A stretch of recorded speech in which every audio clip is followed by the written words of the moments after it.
Alright, the fourth part of the saga is shorter, so we should be able to fit it all in one video instead of breaking it up like I had to do for part 3, which was incredibly long. Obviously, more mead is necessary to get me through this. This is Regal Crown Honey Wine from the Easley Winery in Indiana. I've actually probably had this bottle for almost 5 years now, and I'm just now getting around to the end of it. It's pretty good stuff. And I got my drinking horn in Prague, in case you were wondering. All right, part 4, Saga of Erik the Red. Let's go. Let's Viking. Erik had a wife who was named Theodhild, and 2 sons.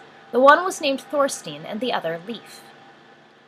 These sons of Erik were both promising men. Thorstein was then at home with his father, and there was at that time no man in Greenland who was thought so highly of as he.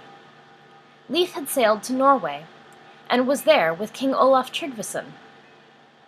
Now, when Leif sailed from Greenland during the summer, he and his men were driven out of their course to the Sudreyar.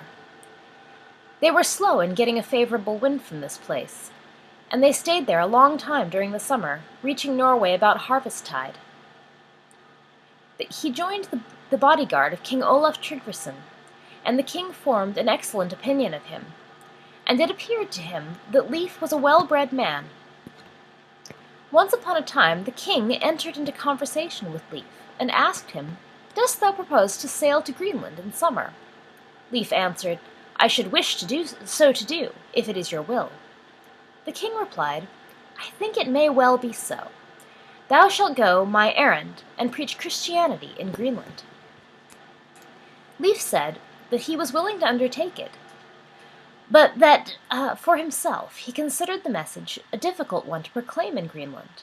But the king said that he knew no man who was better fitted to the work than he. "And thou shalt carry," he said, "good luck with thee in it." "That can only be," said Leif, "if I carry yours with me." Leif set sail as soon as he was ready. He was tossed about a long time at sea, and lighted upon lands of which before he had no expectation. There were fields of wild wheat, and the vine tree in full growth. There were also trees, which are called maples, and they gathered of all this certain tokens. Some trunks were so large that they were used in house building.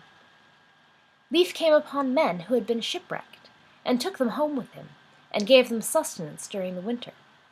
Thus did he show his great munificence and his graciousness when he brought Christianity to the land, and saved the shipwrecked crew.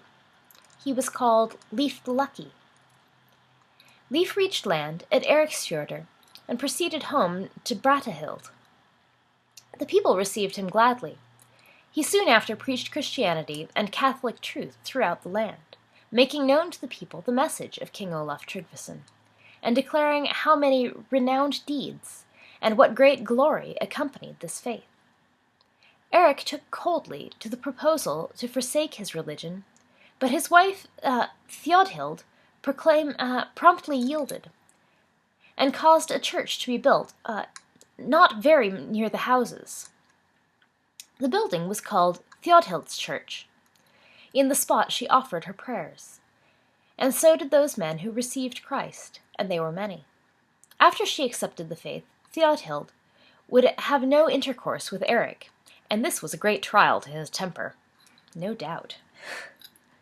After this, there was much talk about making ready to go to the land, which Leif had discovered. Thorstein, Erik's son, was chief mover in this, a worthy man, wise and much liked. Erik was also asked to go, and they believed that his luck and foresight would be of the highest use. He was for a long time against it, but did not say nay. When his friends exhorted him to go, they made ready the ship which Thorbjorn had brought there, and and there were 20 men who undertook to start in her.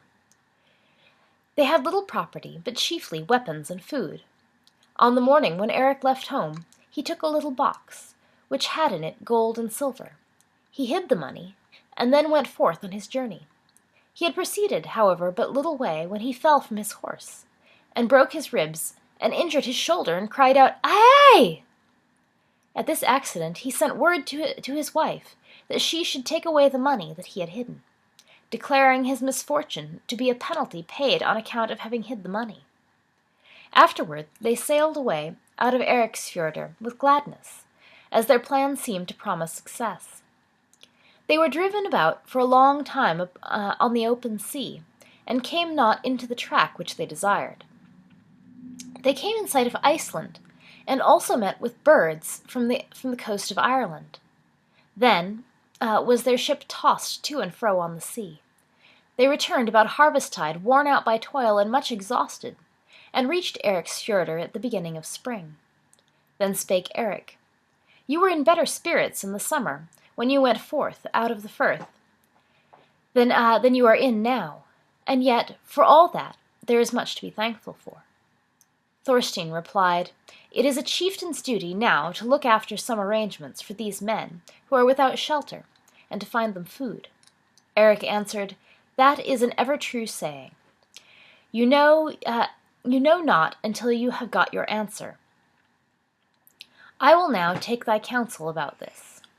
All those who had no other abodes were to go with the father and the son. Then came they to land, and went forth home.